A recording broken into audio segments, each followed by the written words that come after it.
So after a great career, which is still continuing in many different ways, what would you say your greatest setback was, and how did you deal with it?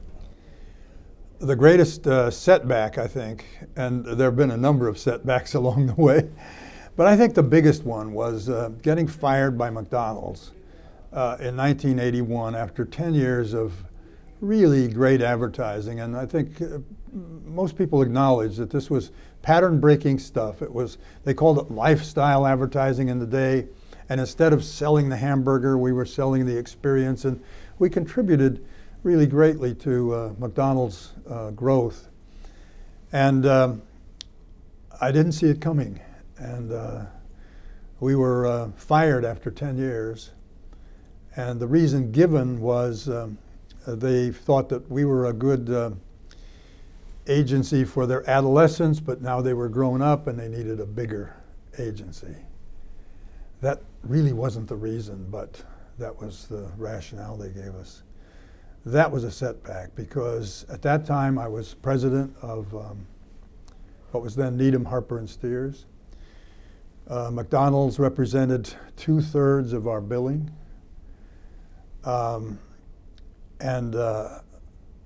So how to figure out how to go tell the agency what happened, why it happened, and so forth. And I got the phone call on a Sunday morning. It was one of my daughter's first birthday, and we had the birthday candle lit, and the phone rings, and at the same time we were entertaining clients from General Mills for the weekend. Now I get the call, we're fired from McDonald's. Okay, so how do I celebrate the birthday? How do I entertain the General Mills clients? And what do I say to the agency the next day? That was the biggest setback.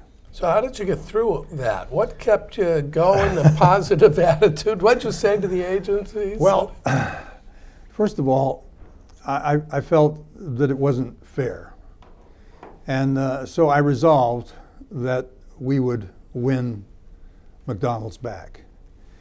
The following morning, I called the CEO of McDonald's, and I said, you know, I'm calling you, Fred, because you know, you and I didn't talk about this. And he said, look, I'm sorry this happened, but he said, you know, I've delegated responsibility to the marketing people, and they've been thinking about this for a long time, so I had to go with them. I said, well, I understand. I didn't call you to protest. I called you to tell you that you've just gone overnight from being our biggest, most important client to our biggest, most important new business prospect. And I vowed that we would not accept any of McDonald's competitors. We would steadfastly go to win it back. Then, of course, I had to gather the troops and tell them this bad news. And of course, they were shocked. Jaws were dropping. But I said, no one loses their job. You know, they've given us 90 days notice. We will do the best work we've ever done for them in the next 90 days. And meanwhile, our new business teams will be out there desperately working to replace this billing before the 90 days are up. And there will be no jobs lost. And in the nick of time, we won our first assignment from, well, we won a big assignment from Anheuser-Busch. And it pretty much replaced the billing, so I could keep my promise. Wow, it's almost unheard of in today's day and age that nobody... So for many years, it took me longer than I thought. And in the meanwhile, I was offered another fast food account with no pitch, because the head of that company said, look, I've watched your work. This is the kind of work we need for our company. I said, but I can't take it. He said, why? I said, because we're still loyal to McDonald's. He said, but they fired you. I said, I know, but we didn't fire them. So it took me longer, but we got it back. You did get it back. Yeah, how much longer? Well, it actually took, you know, every year we would bring them 2 or 3 big ideas. And we were still working for some of the local co-ops. And so we kept trying to show them that we had a really good understanding of their business and that we needed to be brought back. And 10 years later, the guy who fired me called me and said, could you come to Chicago? I'd like to have dinner. And he booked a dinner in the Drake Hotel, which was the place where they had originally hired us in 1971. And he said, we think maybe we need a second agency, and would you guys be willing to take on our promotional assignments? Yes, because I knew with a foot in the door.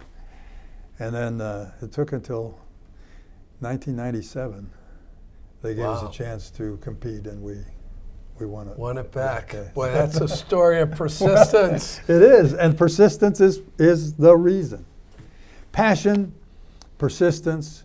Why, you know, my board was not with me at first. You know, I mean, why would you turn down a piece of business? You know, we're never going to get McDonald's back. They fired us.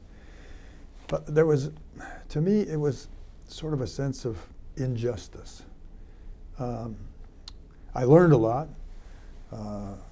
We had been concentrating more on the work probably than on the relationship. And that was a lesson well learned. Good relationships beat good work every time. And but I felt that it wasn't fair, and it needed to be righted.